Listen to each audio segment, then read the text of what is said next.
So this is a dish I first tasted when I worked in the French Alps. It's a very, very simple supper dish. It's a complete meal in itself. It consists of basically potatoes, pancetta and Gruyère cheese. So what we're going to do is we're going to start with the potatoes. We're just going to peel them down a little bit. We get a nice even barrel shape.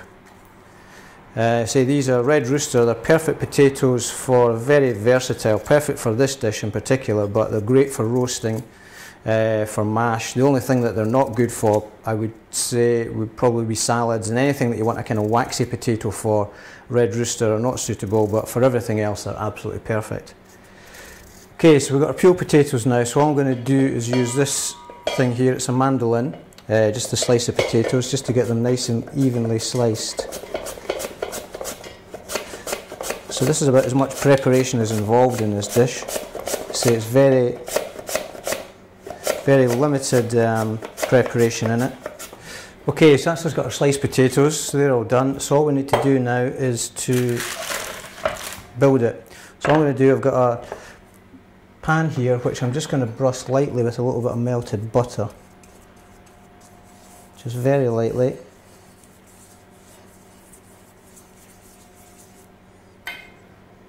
That should do it. Now what I'm going to do is just put this pancetta all around the side, so I just want to cover the whole of this pan with the bacon.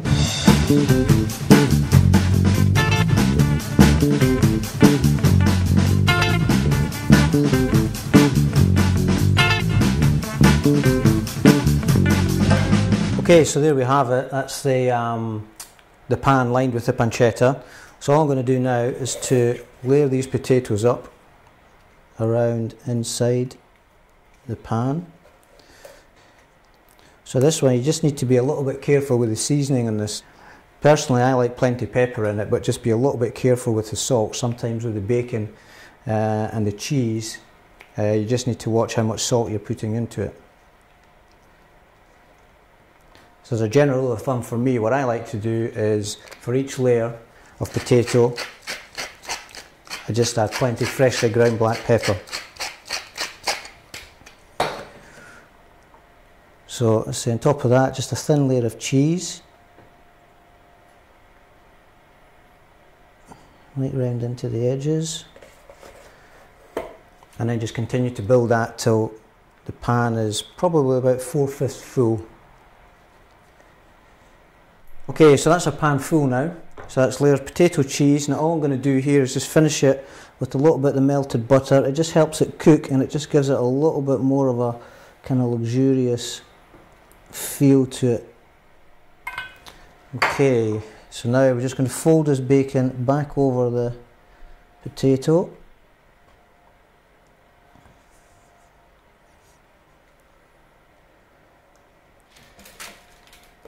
So just finish the rest of the bacon over the top of that.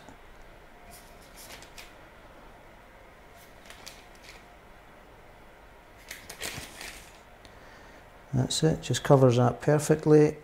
And that's it, we're pretty much ready to go. Now what I'm going to do is I'm going to start this briefly on the stove just to get the bottom of the bacon started to brown.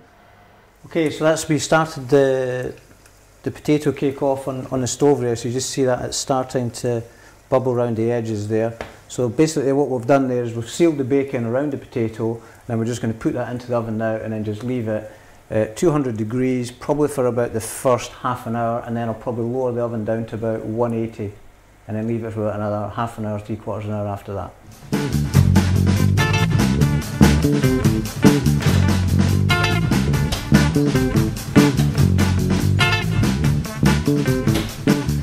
Okay, so that's the potato been in now probably for about an hour and 15.